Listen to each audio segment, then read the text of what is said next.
everybody, this is Tony Dominique for Tony Talks, and I am here at Now Faith, where they are doing vaccines on the spot and COVID tested, and they've even brought in Atlanta legend Mike Vick to help them get the message out. So I just want to let you know that we are going to take a moment and we're going to interview Dr. Braddy and Mike Vick to see what their take on it. And you know I got to get some of those Atlanta Falcons questions in because I am the Atlanta Falcons fan. So y'all stay tuned, and this is how the event went.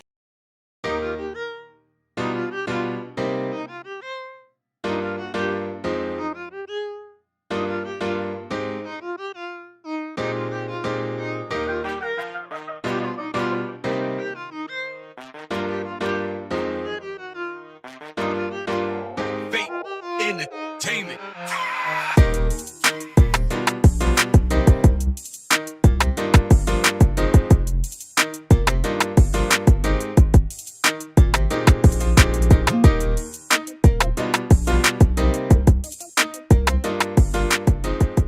All right, everybody. Thanks again for tuning in. This is Tony Dominique, and I am here with Mike Vick and Dr. Braddy, and we are having a vaccine, getting everybody ready for getting vaccines. We're going back to school, and they came up with this phenomenal thing to get everybody in the community of Clayton County vaccinated and tested to make sure that we are keeping our kids safe. And first of all, as y'all know, I am a Atlanta Falcons fan, so we got to ask Mike Vick first. When you're at home and with your family, do you ever have to give them like the highlight reels of who you are, just to remind them like I'm important? Not at all. I never have to remind them of what I've created or the legacy I've been able to build on the field. We constantly reminded from just random people who come up every day. Somebody might say, "I seen you on the Madden cover," or you ran for 1,000 yards this season, or you. I won't say it's annoying to my family, but they're so used to it that sometimes it just goes without saying. But I never have to explain to them what the legacy was or what it will become one day. It's already kind of ingrained in their minds, but I never have to remind them of that because I feel like it's selfish of me to do so.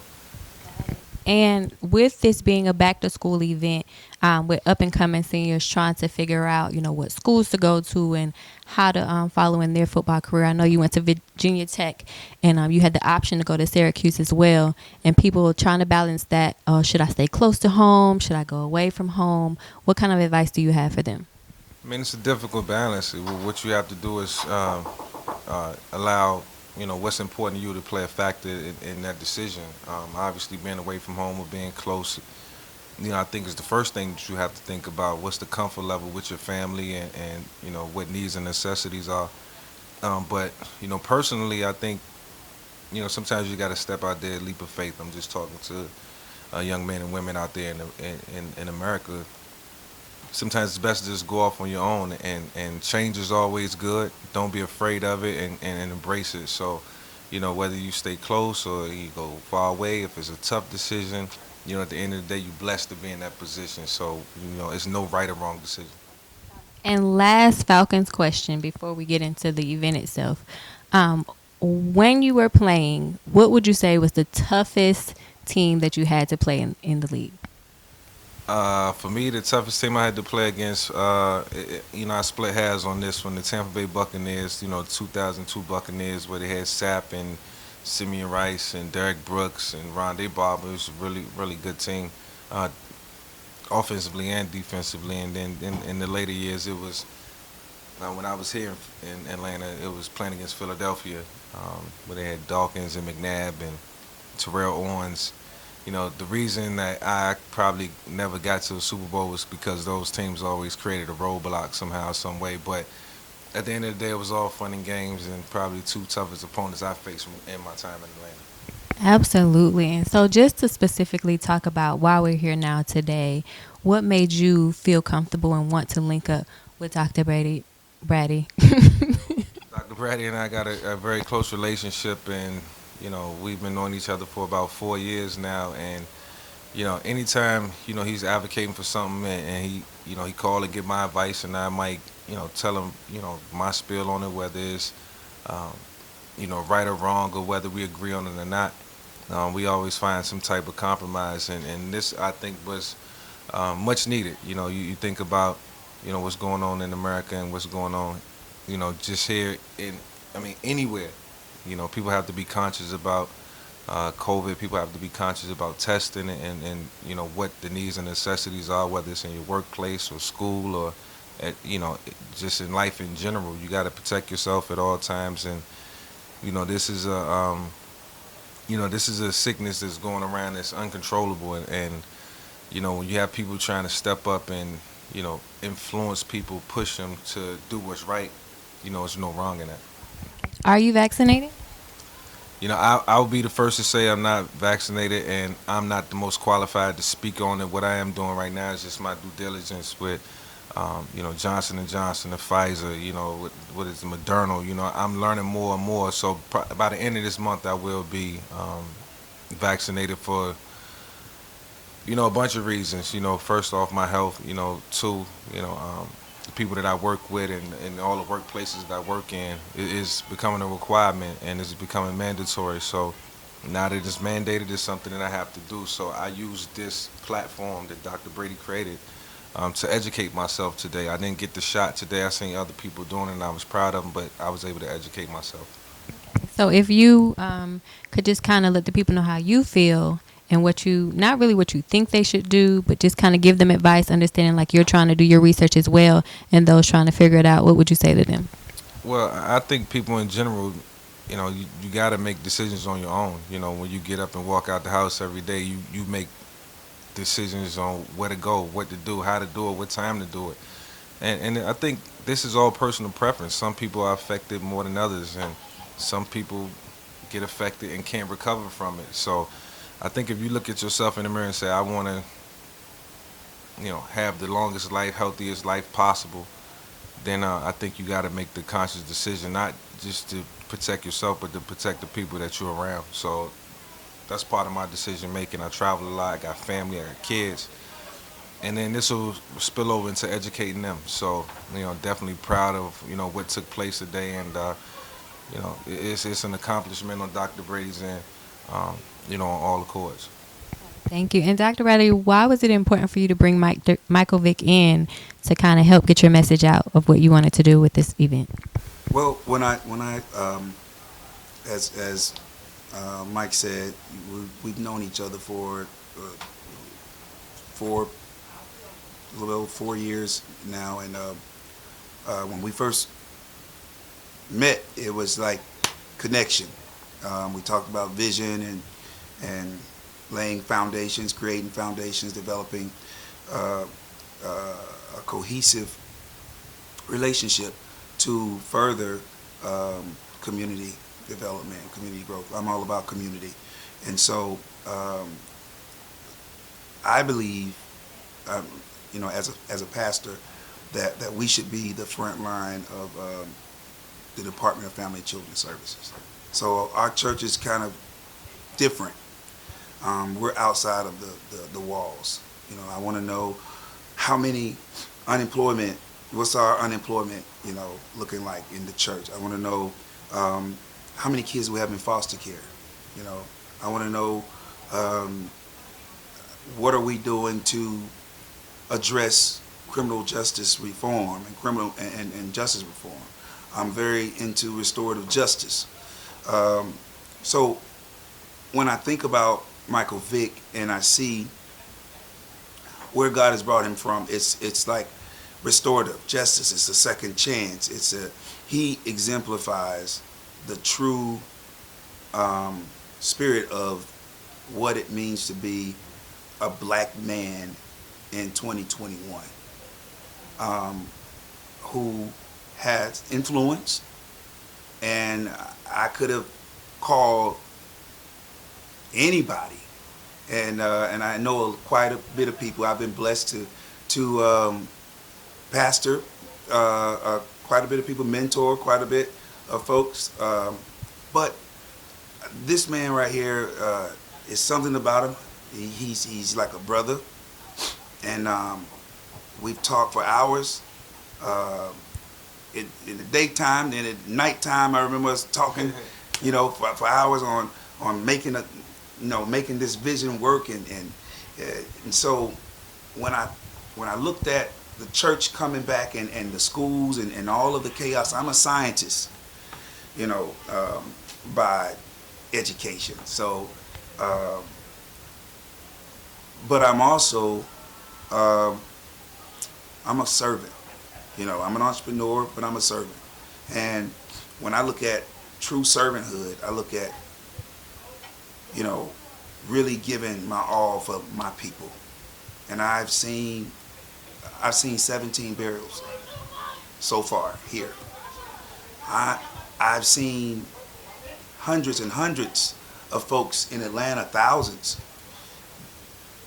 no underlying medical conditions, COVID. It hit my house, but we were blessed to escape. And I'm vaccinated. Michael Vick is not vaccinated. Interestingly, I'm going on the record, and I'm going to go on the record and say this. My wife is not vaccinated because you have to have your own conscious decision. And I'm the man of my house. However, I respect my queen, and I let her make that decision. Now I'm praying that she gets there, and what she's doing is she's researching. I think she's going to get vaccinated in her timing. But being a frontline worker and wanting our people, even if they're not vaccinated, my whole point today was, even if, and I know we're kind of leery, especially our people, when we come to vaccinations, but we can't be leery to get tested. So if we could just continue testing, because even though I'm vaccinated, it doesn't make me, exempt from getting COVID. But I want to make sure that people live and that they live the fullness of their life. And I think this man right here exemplifies that. He's a family man. He takes care of his family. There's nobody perfect. I'm not perfect. There's some things I can share with you, like I need to be home more. I know too. My wife just asked me, "Did you not tell Monday, my youngest daughter, that you was coming to Atlanta?" Told my oldest too, but I mean, sometimes you get caught up in that whole little realm. Yeah, because you're always in the grind. I'm always in the grind of making things happen, creating this, creating that, doing this, and it's all for building our people, building our community. So when I thought about all of the public figures that I could call, I thought about Mike. So speaking on that, with both of you guys, because you both give a lot to your community and a lot of yourselves to the people, how hard is that, trying to find that balance with family and, going with your calling to give what you're supposed to give of yourself? Yeah, I mean, honestly, it's no excuses. You let my wife tell it, let my kids tell it, the people who love me the most probably in this world. Unfortunately, it's only 24 hours in a day, and as natural leaders, I always tell my wife, I think just being a quarterback and commanding a huddle for so many years and trying to tell people where to go and how to do it, and trying to accomplish getting to the end zone, finish line, it's just still in me. So I just asked them to bear with me in terms of just understanding my persistence and passion to continue to be great and build a legacy, but also know that I'm conscious of my responsibility to them and the time that I have to share with them and how important it is. So I try to make it a conscious thing in my life to, if it's it's 7 days in a week, I might have to work 3 and be with the family 4. Sometimes it could be 4 and 3, but that's the sacrifice. So, I sit them down and we talk about it, and I think for the most part we all on the same page. Communication is definitely the key. And what about you? Well, Mike has his 4, 3, 3, 4. I'm still trying to work mine out. So, and so God is working on me. But I can say that my family, I have to be able to pour into my family, and I pour into my family in a different way than a father would, maybe the average father would pour into their kids. Um, I, my family knows, and my wife knows that we're a team, that it's Team Braddy, and that although I may get home at 11 o'clock, I may have to take a flight, and I have to go speak here, or I may have to go here and have a meeting. I'm on this board. I'm on a meeting with this, just all over the place. Because you're definitely on a lot of boards. Yes, yeah. So, they know that I'm an extension of them, and that when I go, they're going.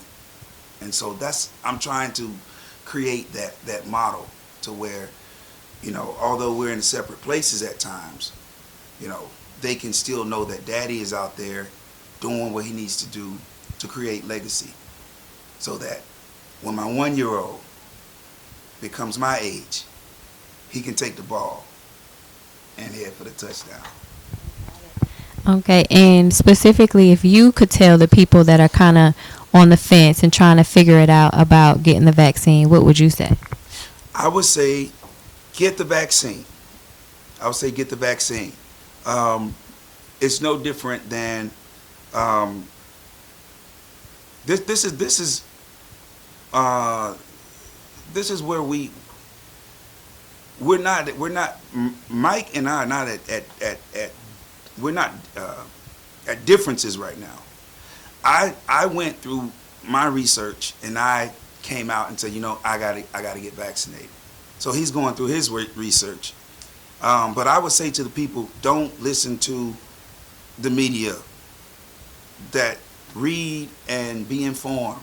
Pfizer is about to be FDA approved.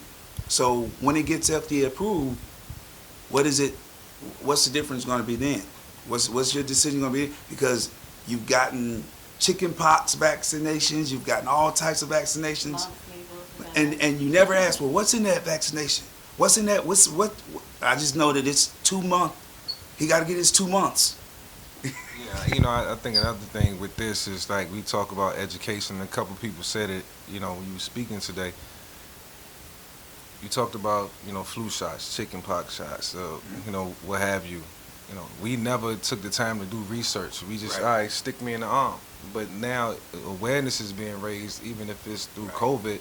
Indirectly, we can, do our research. Okay, what am I putting in my body? Just a short story before everybody go. And I hope people don't take this the wrong way, but my son, my youngest son, was 1.5 years old and speaking very clearly. And, a doctor came by and gave him 3 shots in one day. He didn't speak another word or really say anything. He was almost like mute for the next 1.5 years. And after I clearly heard him say, certain words, he regressed. So I say all of that to say, education in anything you put in your body is important. Obviously, we don't know, and we're not, pharmacists, or we're not in the pharmaceutical business, so we don't. But it's kind of what we're dealing with. So education on this, I think, is more important. Doc talked about us, kind of being at arm's length, and it's a good thing. We both felt like, because I was looking at it a certain way and had a different view, and because he had a different view, it made sense to come together and, just see what the outcome was going to be. So, like I said, I'm just more than happy, more than glad to be here, just to get educated more than anything. So would you say that with this event and getting the word out that you feel a successful event here today and going forward? Oh, heck yeah. This event was super successful. There were so many that actually came through and got tested. That was my biggest thing. So on the social media, people were saying, I have to go to my church, but can I stop by and get tested? Yeah. Stop by and get tested, and then head to your church or head to your temple. The power of that was great. And then the fact that we had many people to come and get vaccinated. And then we had many to online, and so now they're online. They were tuned in live, and they're saying, how do I get this? They're signing on to the our quick lab, and they're making appointments. So it was definitely what I looked for it to be, um, and I think it's not the end. It shows where we are. We've been sheltered. We're in a pandemic, and we're getting ready to get another surge. And we've lost so many loved ones and friends. So for us to come back together, um, Mike and we're supposed to at least do one major event every year. We made that covenant, you know, and it was called I Rise. And so after COVID and COVID hitting us, I was led to definitely bring it back and in a different perspective, because we've been hit. And it's like, okay, now it's time for us to come back together, and raising awareness that's I just want people to be informed, not informed by someone who's not a scientist, who's not a pharmaceutical, you know, actually I don't want them to be informed by a pharmaceutical rep. I want them to be informed as beings who can read, research, get with their physicians, get with their primary care providers, and just be informed, pray about it, and live. That is great. I really appreciate you for doing this because, like both of you said, education is definitely the key. I do want to ask you before I go, you were trying, or you were doing, not even trying, you were doing your football league. Do you plan on bringing that back and letting us experience that again? The football league from a couple years ago. Oh yeah, it kind of went under, but I think there's always room for expansion. I say this, it'll never be another league like the NFL, so we stuck with the Falcons, baby. Thank you so much for giving me this opportunity to interview you both. It has been wonderful. And thank all my fans and everyone for listening and tuning in. And whatever you choose, pro-choice, to get the vaccination or not, make sure you educate yourself and do what's best for you. Thank you.